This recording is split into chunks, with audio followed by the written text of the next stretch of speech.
నమస్తే అండి. యాక్చువల్గా మీరు గత 4 నెలల క్రితం మీరు చేసినటువంటి సపోర్టు అందరికీ చాలా ధన్యవాదాలు. మీరు సపోర్ట్ చేసినందుకు. ఏదైతే మా బాలా, అదిరా, భీష్మ, రిక్కీ ఉన్నాయో, సో మీరు అమ్మినటువంటి ఒక విత్తనాన్ని మీకు చూపించాలన్న ఉద్దేశంతో ఈ వీడియో చేయడం జరిగింది. ఇక్కడ చూడండి, మీరు చూస్తున్నటువంటిది బాలా. చూడండి, ఇప్పటికీ ఇంకా ఫస్ట్ కోత కూడా అవ్వలేదండి. ఇది శాంతినగర్ ఏరియాలో ఉంది తోట, బాలా అనే తోట. సో ఇప్పుడు చూడండి ఎంత హైట్ వచ్చిందో. అలాగే చూడండి కింద కాపు కానీ చూడండి ఎలా వచ్చిందో.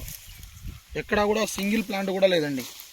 ఓన్లీ టొబాకో క్యాటర్పిల్లర్ ఫీడింగ్ చేసింది మాత్రమే కనిపిస్తుంది మీకు. సిమ్టమ్స్ అంటే ఆకులు పురుగు తిన్నది మాత్రమే కనిపిస్తుంది అంతే. ఎక్కడన్నా చూడండి, ఎక్కడన్నా చూడండి, మొక్క చూడండి ఎంత హైట్ వచ్చింది అప్పుడే మీకు.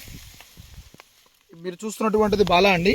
కేవలం మీకు ఒక కాన్ఫిడెంట్ రావడం కోసం మేము ఈ వీడియో చేయడం జరిగింది అంతే. ఎటువంటి సేల్స్ కోసం కాదు, ఏం కాదండి. జస్ట్ చూడండి ఎలా ఉంది ఏంటి అనేది చూడండి. ఇప్పుడు మామూలుగా మనకు వెంటిలేషన్ తగిలితే ఎలా వస్తుందో మొక్క ఒకసారి చూడండి. ఇది అలాగే ఒకసారి చూడండి.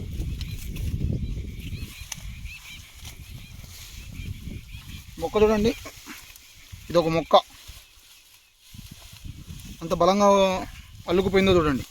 ఇప్పుడు తీస్తే చూడండి ఎంత స్ప్రెడ్డింగ్ అయిందో. ఇది తీస్తే చూడండి ఒకటే మొక్క ఇది. సో ఇప్పుడు మీరు చూస్తున్నటువంటి బాలా అండి. సరౌండింగ్ మొత్తం కాంపిటీటర్స్ ఉన్నాయి. ఇది కూడా మొత్తం చివరి వరకు తాటి చెట్టు కనపడేంత వరకు బాలా అండి. ఎక్కడ చూసినా మీకు అదే రిజల్ట్ ఉంటుంది బాలా విషయంలో. సింగిల్ మొక్క కూడా వైరస్ లేదండి. ఇదే రిజల్ట్ మీ ప్రాంతంలో కూడా ఉంటుంది. దయచేసి మీరు మీ రైతులతోటి టచ్లో ఉండండి. ఎక్కడ ఏ రైతు ఫోన్ చేసినా మాకు కొంచెం ఇంటిమేషన్ ఇవ్వండి. చాలా ధన్యవాదాలండి.